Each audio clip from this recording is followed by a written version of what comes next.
So welcome to our Teaching Kitchen and Healthy Eating Workshop. We are Thomas Cuisine. We're a group of passionate operators, culinarians, and registered dietitians that really believe in the healing power of food. And I think overall in our society today, I think we kind of devalue food. We kind of forget about it and how important it is. We think in the healthcare setting, it's a number one dissatisfier in a patient's experience. But also in our personal lives, it really has the power to hurt you, but also the power to heal you. Food is medicine at the end of the day, and that's why we're here and we're huge advocates for this. So today we're gonna take a little different take on the lunch and learn while you enjoy lunch. It's a different lunch than we have here, but we're gonna learn a little bit more about lunch. So we're gonna learn some culinary techniques, some really great wellness-focused dishes, and our registered dietitians have some really great tidbits about health and wellness to share. Because again, going back to what food is wellness, food is real, and food is medicine. Thank you. Take it away, team. Okay, so before we get started, I'm going to do a little pre-survey. So by raise of hands, how many of you feel that you could follow a plant-based diet? Okay, I got a few of you. So my goal by the end of this teaching kitchen is to have more than 3 hands raised. So you're probably guessing what we're talking about, right? It's a plant-based diet. So before you tune out, before you walk away, I'm not telling you got to cut out all meat, all animal proteins. Rather, we're going to talk about ways that you can incorporate plant-based eating and what that can look like in your everyday life. We're going to do that through 3 different dishes. So Chef Rafa is going to share with us a curried lentil dal dip. Chef Andrea is going to give us a super versatile grain bowl that you can actually take and make it home with just the ingredients you have in the kitchen. And then we're going to finish with how I personally think every presentation should finish with dessert, right? We are going to have a chocolate avocado cookie for you all. Yeah, that's one of my favorites. So we are going to start with Chef Rafa. Chef, do you want to introduce our first dish? Absolutely. Well, today we're going to be preparing this red lentil dal dip. Sorry about that, but a lot of peels there. So we're going to go ahead and, the reason why I like this dish is very simple to prepare at home, and it holds very well in the fridge. My daughter really likes this when I make it at home because it's a great little afternoon snack when she comes home from school, and she really likes to enjoy it with some naan bread. A couple things about lentils. There's obviously a variety of lentils. There's green, black, and what we're going to be using today is the red lentil.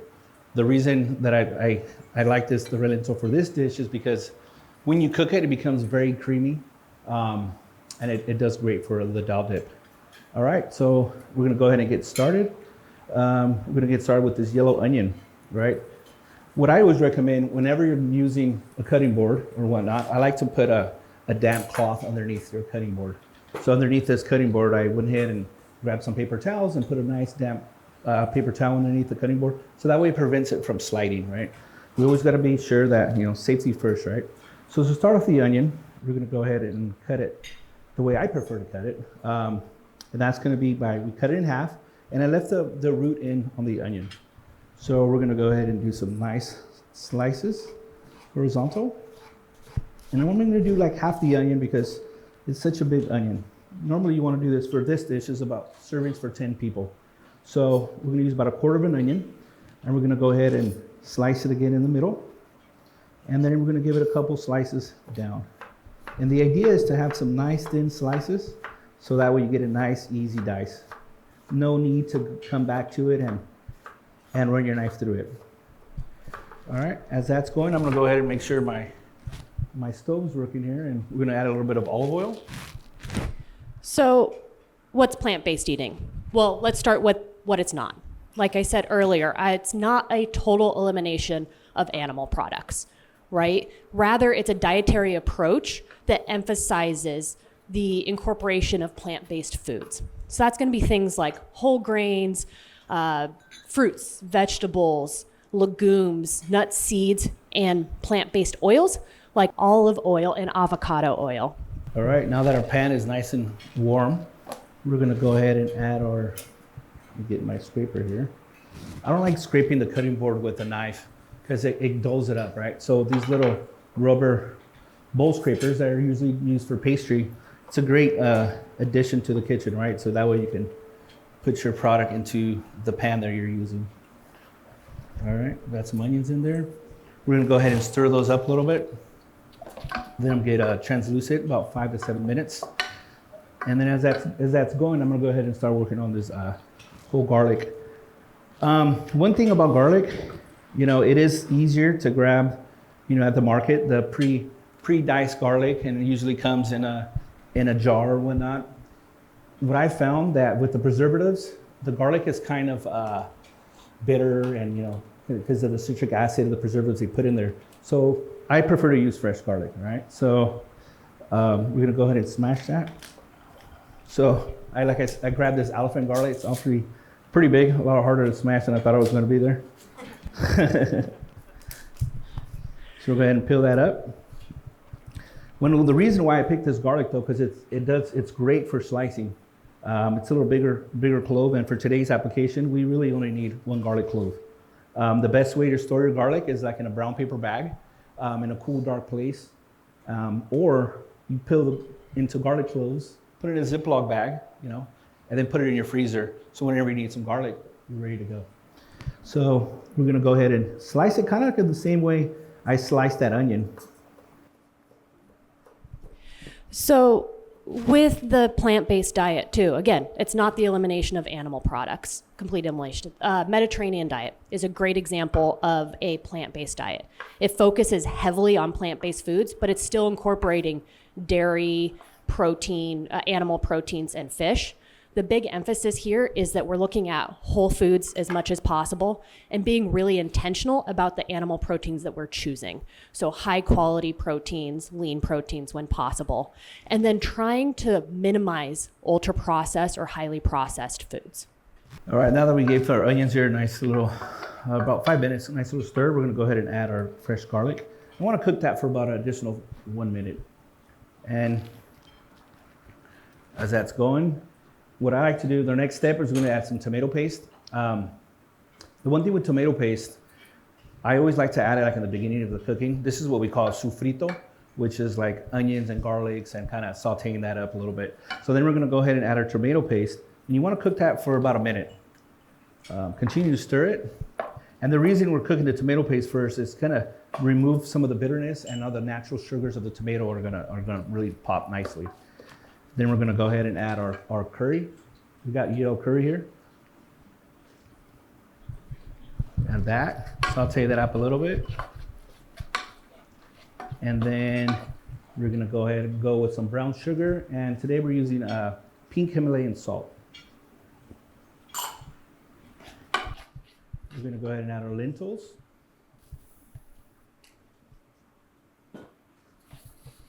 So there's about 5 different types of lentils. Chef is using a red lentil here because it does cook down super soft.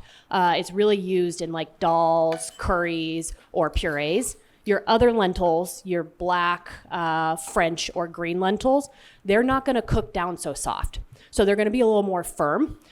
So those are gonna be typically used in things like sides, grain bowls like we might see later. And actually what I really like them in is to fortify meat dishes. So specifically, I really like brown lentils. So the brown lentils, when you cook them, they have a kind of soft but not mushy texture. And I'll add them into a ground beef recipe. So it's typically like a 1-to-3 or a 1-to-4 ratio of lentils to ground beef. So that could be something like tacos, burgers, even meatloaf for that too. And it gives you that same kind of consistent texture.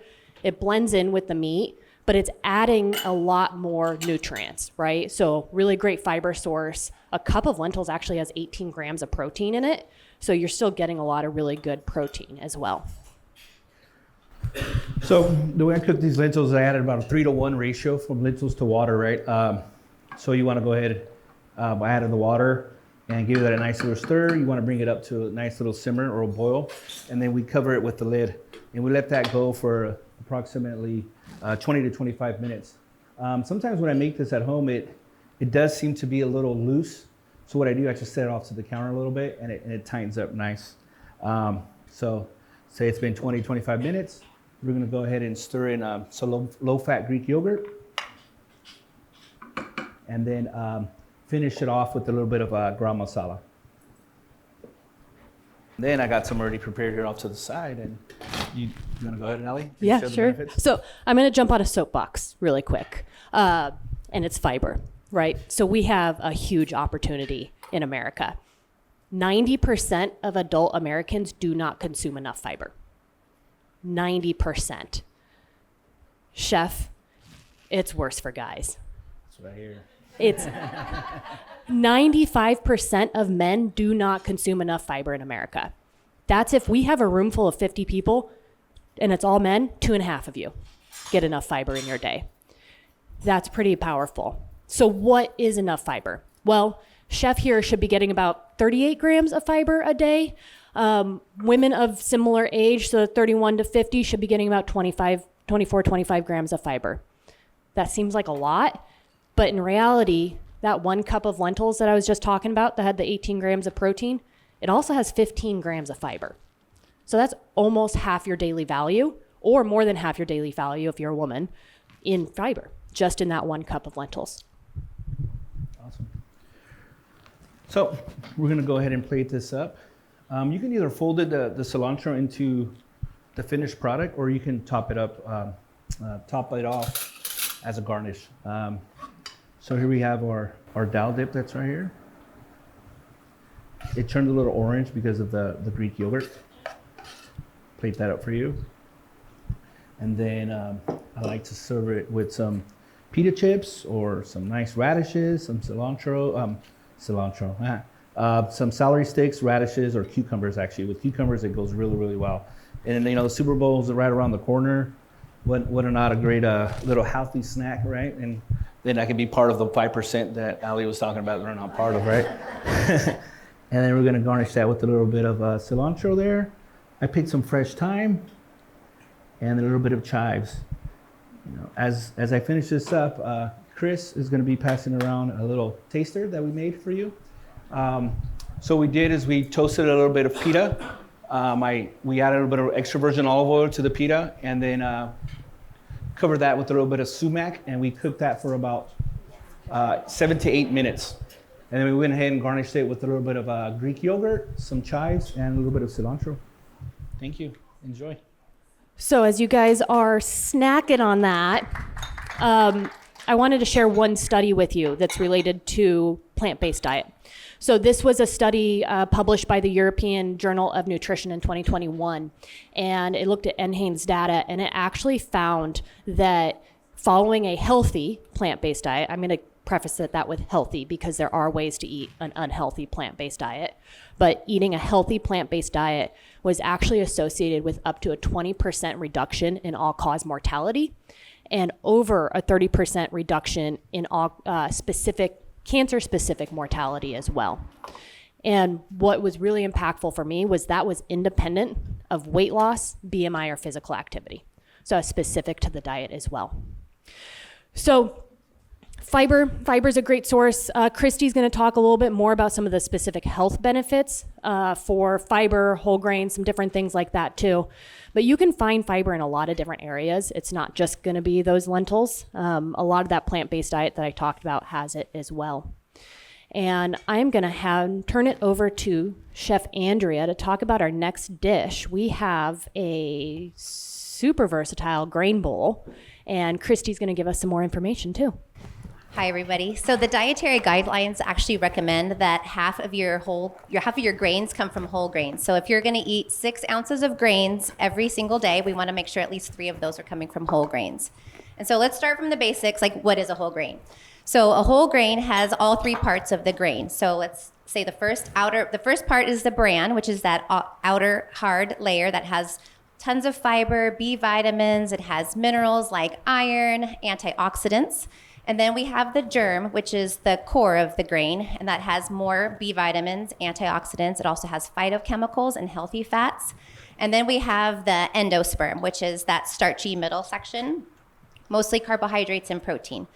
So different studies are showing really significant benefits of whole grains, and they can actually lower your cholesterol. And they're going to be lowering your LDL cholesterol, which is your bad cholesterol, and increasing your HDL cholesterol, which is your good cholesterol. And how that works is because the fiber, which Ali was talking about, helps move all of the waste out of your digestive tract. So bran and fiber also helps slow the digestion and breakdown of starch to glucose, so it helps maintain a healthy blood glucose level. Whole grains also help with weight loss to help you feel full a little bit longer.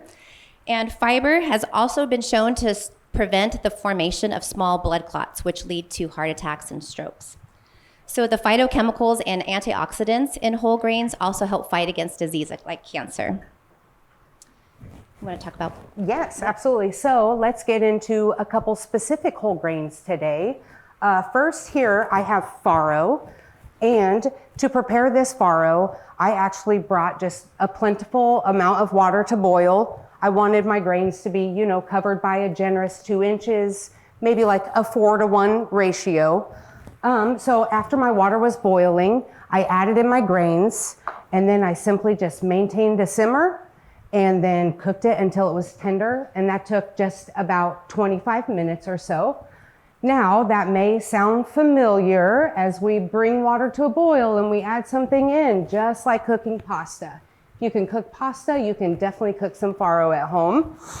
And then next up, I've got some quinoa we may be more familiar with, but as far as its preparation method, I actually added 2 cups of water for every 1 cup of quinoa into my pot, just the cold water and the grains right off the bat.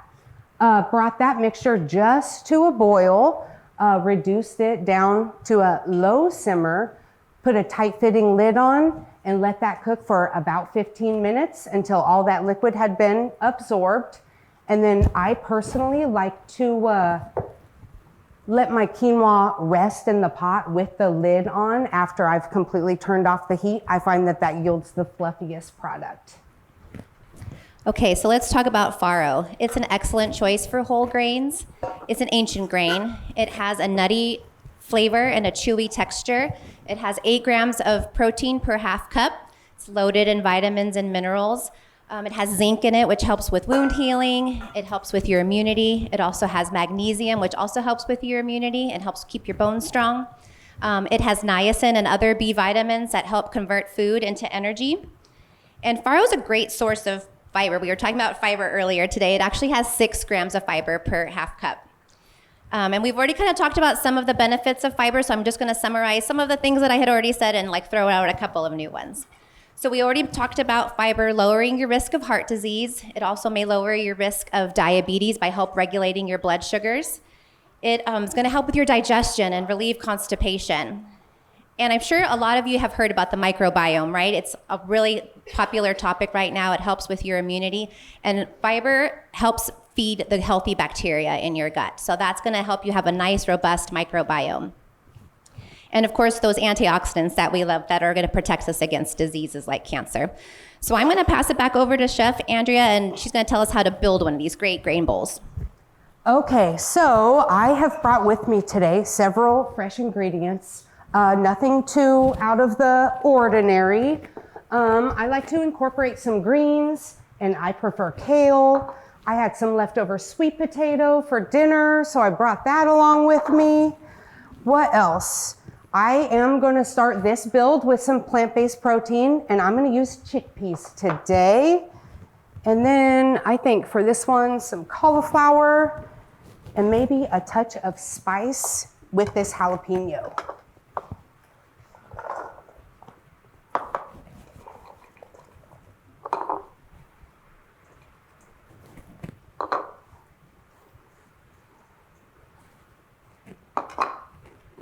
Touch of onion, and then I think I'm going to stop there for this one. While she's building that delicious grain bowl, I just wanted to just remind everybody that the versatility of ingredients really helps impact the nutritional content. And so you could be really creative. We talked about a lot of the whole grains and fibers, so let's just talk about some swaps. Instead of white rice, I would recommend you switching over to brown rice or this farro or other whole grains like barley, bulgur, quinoa. Those are all really great sources of whole grains. That way you get all that fiber, those vitamins, minerals, phytochemicals, antioxidants that we've been talking about. And then instead of eating meat, we can swap those out for legumes and beans, like Chef Andrea was putting in those chickpeas. Those are a great source of plant-based protein. They have so much fiber, phosphorus, potassium, iron, calcium. They're loaded in nutrients. They're lower in fat. They're lower in calories. They have, and our bodies, when we digest legumes, our bodies actually use those carbohydrates slower. So it helps regulate our blood sugars again. They contain antioxidants and phytochemicals. And the cool thing about grain bowls is that you can change them up on the season. Like your fall grain bowl is gonna look different than your summer grain bowl. Like when I think of a fall grain bowl, I'm thinking like the sweet potatoes that Chef has, or maybe cauliflower or Brussels sprouts. But then your summer one might be a little bit fresher with like raw ingredients like cucumbers and tomatoes, maybe some microgreens. I mean, your options are endless. I'm gonna just pass it back over to you for your vinaigrette. Sure thing. So, homemade fresh vinaigrette is just too easy, too quick to consider the alternative, shall we say. So, let's put together a nice little Indian spiced vinaigrette to dress our salad that we'll plate up over some grains, because I think that might pair nicely with Chef Rafa's lentil dish. Let's see here. For starters, some cider vinegar, touch of sweetness and some honey.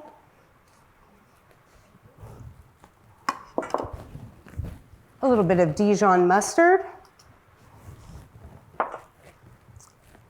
Certainly some fresh garlic and some fresh ginger.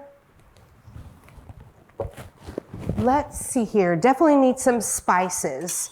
Today I'm gonna go with cumin, coriander, garam masala, turmeric, and some spicy chili powder. I'm gonna give this a quick mix, and then we'll start to incorporate our olive oil. There are many health benefits of using olive oil for your vinaigrettes. The main source of fat from olive oil is monounsaturated fats, and sometimes you might hear them called MUFAs. And so studies are showing that MUFAs are actually also lowering our cholesterol by decreasing those LDLs, those bad cholesterol, and increasing those HDLs. And olive oil also has anti-inflammatory compounds and antioxidants too, which are gonna help decrease the plaque that's built up in your arteries. And they're gonna also help prevent our bodies from getting like autoimmune diseases. We also talked about cancer, heart disease. Extra virgin olive oil, which is sometimes called EVOO, has the highest percentage of polyphenols, which are also anti-inflammatory and antioxidants. So that would be a good choice when you're out there shopping. And plant-based foods are typically healthier than your animal-based fats. I'm sorry, plant-based fats are healthier versus our animal-based fats. So that's because our plant-based fats don't have any cholesterol, and they have those MUFAs that we were just talking about. And our animal-based fats are gonna have saturated fat, which is not good for our heart, and cholesterol. So that would be a better choice to choose plant-based fats. And the great thing about these vinaigrettes is that when you make them at home, you know exactly what's going in them, right? There's no preservatives, there's no fillers, there's no added sugars. And like Chef's showing you, they're really easy to make. And typically they're less expensive too. So we want to encourage everybody to just try making these at home. And I'm going to pass it back over to Chef Andrea for her second vinaigrette. Okay, so you may have seen how I put a towel under my bowl. That just gives me one hand for a whisk and one hand to drizzle in that olive oil without, so that I could get that completely incorporated there. So now I am going to dress this salad and get it plated up. You may have seen that I started tossing together another option, and I'm gonna make another simple vinaigrette, maybe just with some olive oil and lemon juice, fresh garlic and herbs, and then I'll plate up a little secondary option as well. Thanks, Chef. So I hope that we've shown you today that the variety of foods that you choose is going to impact your health. It's going to improve your diet, improve your nutrition, help fight disease. And so we encourage you to eat the rainbow. I'm sure you've heard that term, right? So when you're like shopping, look for reds, like how about the tomatoes, strawberries? For your yellows, look for really beautiful, bright bell peppers. For oranges, you have your sweet potatoes. For greens, you can pick spinach or kale. Your blues, choose some blueberries for like your summer salad. You could throw those on there. For purples, look for some eggplants. All of these foods are really high in antioxidants, are gonna help your body fight disease. So I would also encourage for you guys to shop at your local farmers markets. That's where you can get your fresh local ingredients. You know where they're coming from. It's gonna be really nutritious. And so plants are gonna be your best source for these antioxidants. And so we're talking about fruits, vegetables, but you know what else has antioxidants? Cocoa. And we're gonna talk about a delicious recipe next that has cocoa in it. And I'm gonna turn it back over to Ali and Chef Andrea to talk about my favorite course, which is dessert. So as Chef is finishing plating up that amazing looking grain bowl, let's talk a little bit about the fact that what you eat can alter your brain chemistry. And it can actually affect the neuroplasticity of your brain, right? So your brain's ability to adapt and change is highly impacted by your diet. So in America, we consume, most Americans, the standard American diet, or how our industry refer to it as the SAD diet. So the SAD diet is really, really high in ultra-processed foods, added sugars, added salts, added fats, and it's really low in a lot of the stuff that Christie talked about. That's gonna be our fibers, our antioxidant-rich foods, and a lot of those other micronutrients that are pretty essential for our brain health and for what we do every single day. And it's interesting. So when we're consuming these ultra-processed foods, we call them hyper-palatable foods. So there's these foods that are just packed to the brim with sugar and salt and fat, so we start craving it. And we're doing that because it's actually, when we eat it, it's releasing a dopamine. So it's a pleasure response pathway. And it's actually super similar to the pathways that we see in responses to drugs like cocaine and nicotine.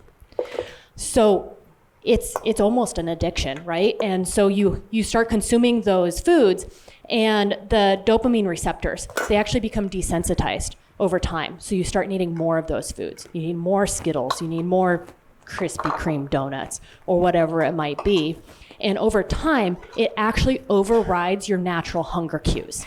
So you are no longer eating when you are full and stopping or eating when you are hungry and stopping when you're full. Rather, you're using external triggers, images, smells, sounds, emotional triggers. I don't know how many of you, me included, have been walking through the mall and all of a sudden you smell that smell of Krispy Kreme or Cinnabon. You weren't hungry before, and now all of a sudden there's somehow a Cinnabon in your hand and you're eating it, but you're not hungry. So desserts are a really good example of the SAD diet, but they don't have to be. And we want to show you an alternative where you still get dessert. I promise you guys dessert, but it doesn't have to be packed full of all that junk that we really don't need. Chef? Okay, I am ready. Let's make these chocolate avocado cookies. So, healthy fat base, naturally sweetened, handful of ingredients to make these decadent, like truly decadent cookies.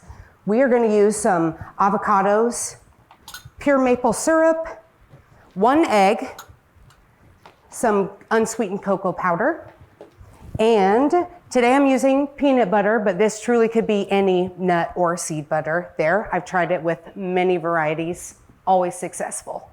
Now, I am going to get an avocado into this food processor and start blending that up until it's like completely silky smooth. So as Chef is doing that, so that SAD diet, right? So it is negatively impacting our brain chemistry, the neuroplasticity of the brain. The good news, though, is that it can actually be reversed with diet, too. So that damage that you might have done with the SAD diet, it doesn't have to be that way. So by eating plant-based diets or diets like the Mediterranean diet or a whole food-focused diet, so again, we're talking about whole grains, fruits, vegetables, lean proteins, that kind of stuff, you can actually reverse those negative impacts that you're having with the SAD diet, which is super important because it actually will help you with things like learning, memory, and emotional regulation. So Chef is using avocado. Avocado, she said, healthy fat. It is packed full of those monounsaturated fats. It also has a little bit of fiber too. This is a great alternative to a standard cookie because she's using that in place of butter. So butter is that animal-based fat that's going to be really high in saturated fat and cholesterol. So instead, we are going to be using avocado. And she's going to keep on pulsing it till it's super smooth. The other thing that we're adding in here is cocoa powder and chocolate. And Christie brought that up, that it is packed full of antioxidants. So your chocolate, you can still have it. The goal here, though, is you want to choose dark chocolate. It's going to be richer in antioxidants than your milk or white chocolate. Okay, so the small amount of avocado gave me a little hiccup, and then I decided to go ahead and add in my maple syrup. And it's interesting because if you think of a typical drop cookie recipe, how does it start? Cream together butter and sugar. I just did that in this mixer. It was an avocado and pure maple syrup. So one more quick little pulse. Perfect. That is plenty smooth for us. So that is what we are looking like so far. And then at this point, I literally am going to add in the remainder of my ingredients.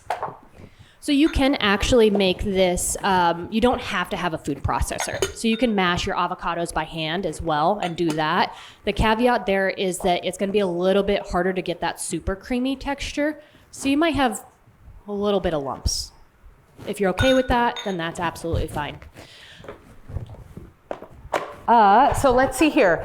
Have all of my remaining ingredients completely added into the food processor. Just going to give that a couple pulses until we are just incorporated. This mixture is looking nice and sticky. That's exactly what we like to see. I'm just going to get this out into my bowl. And because it is dessert, I am going to go ahead and stir in a few bittersweet wafers. And then we will get those scooped up onto our cookie sheet. So just like any other addiction, right? If you are going to choose to start eliminating or reducing all those ultra processed or hyper palatable foods, you're gonna go through a period of withdrawal, actually. So when you're doing that for about a couple weeks, those cravings for the Cheetos, that Cinnabon, whatever that is actually gonna increase. But good news, it goes away.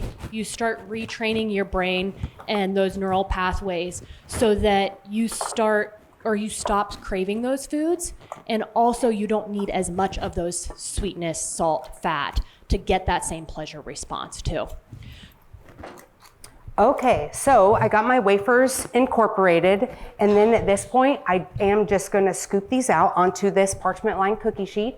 I'm gonna bake these at 350 for 8 to 10 minutes or so. I will note that you'll see maybe they're on the smaller size. After you taste them, you'll be like, oh, they're that rich and decadent. They don't need to be bigger, but also will say that they're not necessarily a low calorie food, these cookies. So yeah, who would have thought? We sweetened up some avocado, made it peanut butter chocolate flavored, added an egg to hold it together, and I'm scooping it out to be a cookie. Like, it could be that simple. And you don't have to use an egg if you don't want to. So you can use either flaxseed or chia seed and make what they call like a flax egg or a chia egg. So if you're choosing not to eat eggs, you can do that. Those flax and chia are also a really good source of omegas and healthy fats as well too. So we've talked a lot about different things today. So dessert obviously is the best. So on your table, you are going to see a little bookmark. So that bookmark on the back actually has a QR code. That QR code is going to send you to the recipes of everything that we showed you today, as well as a guide for building a better grain bowl that gives you some options and things like that. Awesome. I don't. Okay, so that's going to be everything for today. We talked a lot about fiber, right? The goal here is men, let's be the 5%, not the 95%. One caveat with fiber. If you are choosing to start eating a lot of fiber and you historically have not, take it easy. Otherwise, you might experience some gastrointestinal distress, and no one wants to be around you when that happens. So we have that lentil dal dip. Was that good? Did you guys enjoy that? Yeah. And then we had a grain bowl. That grain bowl is great at home because it's like a kitchen sink. Whatever you have in your kitchen, throw it together, make a dressing at home. Like, I swear, it is so easy to make a dressing at home, and they taste so much better than buying them at the store. And you can do it with all different flavors too. You don't necessarily have to follow a recipe. Oil, a little bit of vinegar, spices. Yeah, Chris. How long can you keep a homemade dressing? So depending on the ingredients, I would say it would typically have a fresh produce ingredient, even if that was just your fresh garlic, and I would say 5 days. If it only had like the dried spices and whatnot, and no fresh items, I would stretch that to 7 to 10. Yeah. Garlic from the jar, Chef Rafa. I have so many opinions on garlic and ginger in tubes and jars. So I just will say that if you were to compare tasting left and right, they don't taste the same. And I actually had a friend come over one time. We were having a little get together. She was gonna make up some food. She doesn't cook. She brought in a tube of garlic, and I was like, oh, you know, I certainly gave her a hard time about it. And then I'm intrigued enough though to read the ingredients label. This tube of garlic had 9 ingredients, one of which was dairy. If you had a dairy allergy, you could not consume this tube of garlic. And so I rest my case. And actually, Chef Rafa, you have a good tip for garlic, right? Something about in the freezer? Yeah, I think I might have mentioned that. Just removing and not being afraid of the fresh garlic, right? A lot of people are afraid of fresh garlic. It does take a little practice, right? The probably hardest part is removing the peels, right? I've seen a couple tricks. I've done it before. You put a couple bulbs of garlic in a bowl, and you just shake them up. One bowl like this, and the other one on top, and you kind of hold them together, and you shake them up, and the peels just come right off. And then from there, you know, you go ahead and you just put them in a nice Ziploc and keep them in the freezer, or in a brown paper bag in a cool, dark place. What else? What other questions? Yeah. Old ripe avocado, preferred.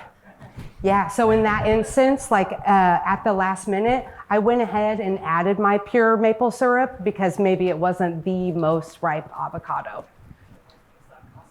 Yeah, absolutely. Yeah.